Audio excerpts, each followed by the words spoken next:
दोस्तों, आज तक आपने लाइफ में काफ़ी सारी किताबें पढ़ी होगी। आपने स्कूल की किताबें पढ़ी होगी, आपने नॉवेल्स पढ़े होंगे और आपने कॉलेज की मोटी मोटी किताबें भी पढ़ी होगी। और हम किताबों को नॉलेज लेने के लिए और स्किल को इम्प्रूव करने के लिए पढ़ते हैं। लेकिन क्या होगा जब ये नॉलेज देने वाली किताबें आपकी मौत का कारण बन जाए। नमस्कार दोस्तों, क्या हाल चाल। मेरा नाम है जयदत्त जोशी और welcome to our YouTube channel.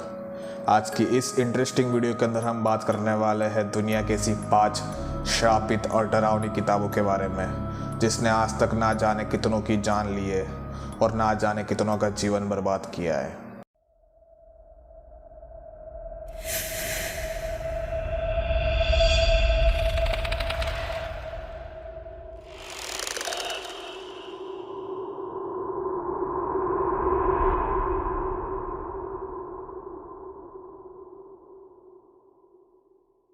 इस वीडियो में बताए गए किसी भी किताब को हम किसी भी प्रकार से सपोर्ट नहीं करते हैं और हम इस वीडियो में बताए गए किसी भी किताब को पढ़ने की अनुमति नहीं देते हैं।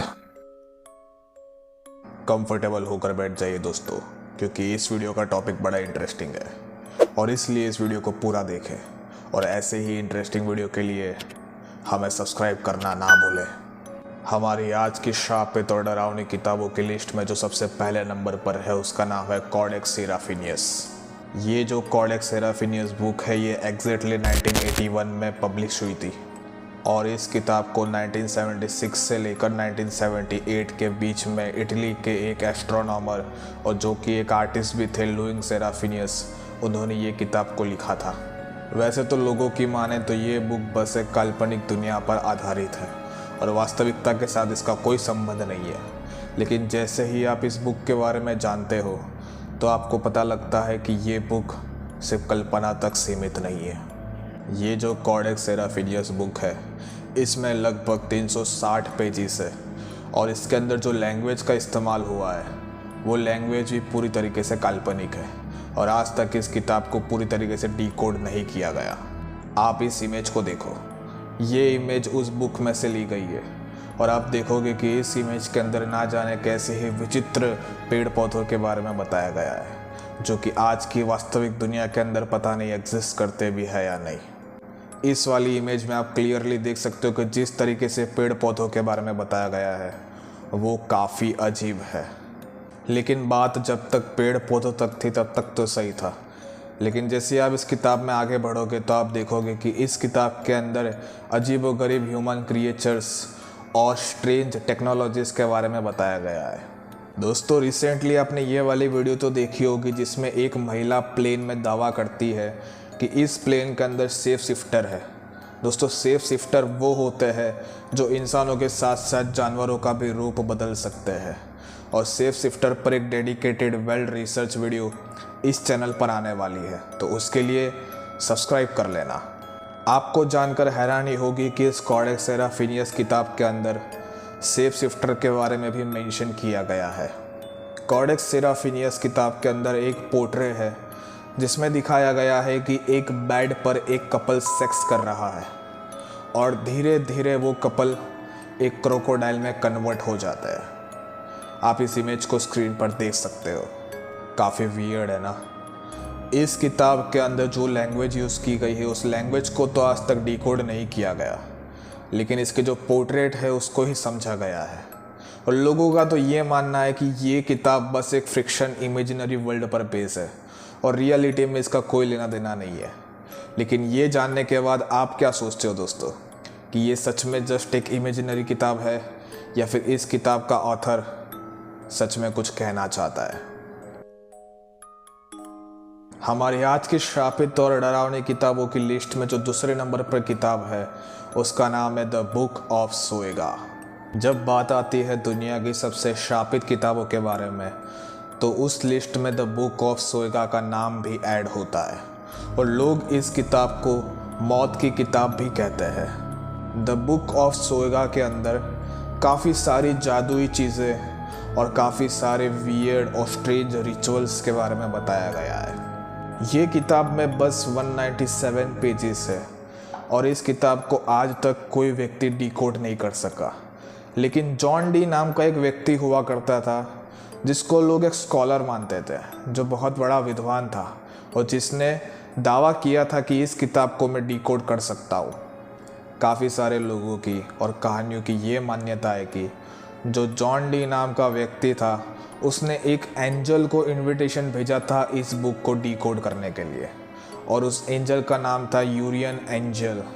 और उस एंजल ने इस किताब को डिकोड करने में जॉन डी की हेल्प की थी, और जॉन डी एकमात्र ऐसा इंसान बना था जिसने इस किताब को डिकोड किया था। और रोचक करने वाली बात तो यह है कि जॉन डी के अलावा जिसने भी इस किताब को डिकोड करने की कोशिश की, वो व्यक्ति की रहस्यमय तरीके से मौत हो जाती थी। साल 1608 में जब जॉन डी की मौत हो गई, तब जॉन डी की मौत के साथ साथ ये किताब भी दुनिया से गायब हो गई थी। और काफ़ी लोगों ने द बुक ऑफ सोएगा को ढूंढने की बहुत कोशिश की, लेकिन ये किताब मिली नहीं। लेकिन हैरान कर देने वाली बात तो ये थी कि जो किताब 1608 में गायब हो गई थी, वो किताब अचानक से साल 1990 में ब्रिटिश लाइब्रेरी के अंदर पाई गई। और इस केस में सबसे हैरान करने वाली बात तो ये थी कि द बुक ऑफ सोएगा की पूरी दुनिया में सिर्फ एक ही कॉपी थी, लेकिन 1990 में ब्रिटिश लाइब्रेरी के साथ साथ द बुक ऑफ सोएगा बर्डलिन लाइब्रेरी, जो कि ऑक्सफोर्ड में है, वहाँ पे भी पाई गई। ये सब होता देख लोग तो काफ़ी हैरान थे कि जो किताब 1608 में खो गई थी और जिसकी दुनिया में सिर्फ एक ही कॉपी थी, वो किताब अचानक से 1990 में दो लाइब्रेरी जो कि बहुत अलग है, वहाँ पे कैसे पाई गई।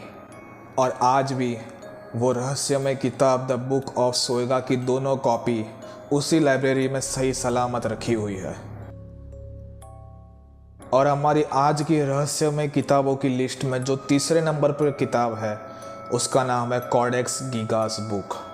कॉडेक्स गिगास बुक का इतिहास जानकर दोस्तों आप लोग घबरा जाओगे, क्योंकि अभी तक हम लोग बात कर रहे थे सिर्फ डरावनी और रहस्यमय किताबों के बारे में, लेकिन ये किताब पूरी तरीके से श्रापित है। और लोगों की तो ये भी मान्यता है कि इस किताब में साक्षात शैतान रहता है। इस किताब का ऑथर कौन है और ये किताब कब लिखी गई थी, इसका तो कोई क्लू नहीं है, लेकिन लोगों की ये मान्यता है कि एक सन्यासी था जिसने इस किताब को एक ही रात में लिखने का प्रण लिया था। वो साधु की एक इच्छा थी कि मरने से पहले मैं जितनी भी तंत्र साधनाएं और जादू और ब्लैक मैजिक जैसी चीज़ों को जानता हूँ, वो सारी चीज़ें इस किताब के अंदर मैं लिख कर मरूँ। लेकिन जब सन्यासी इस किताब को लिखने के लिए बैठा, तब उस सन्यासी को एहसास हो गया कि इस किताब को मैं अकेला एक रात में तो नहीं लिख सकता। लेकिन फिर उस सन्यासी ने तंत्र मंत्र की साधना से एक डेविल को इनवाइट किया और उसे इस किताब को लिखने का काम सौंप दिया। लेकिन उस डेविल की एक शर्त थी कि मैं इस किताब को अगर एक रात में पूरी तरीके से लिख दूँ तो सुबह होने के बाद मुझे तुम्हारी सोल यानी कि तुम्हारी आत्मा चाहिए।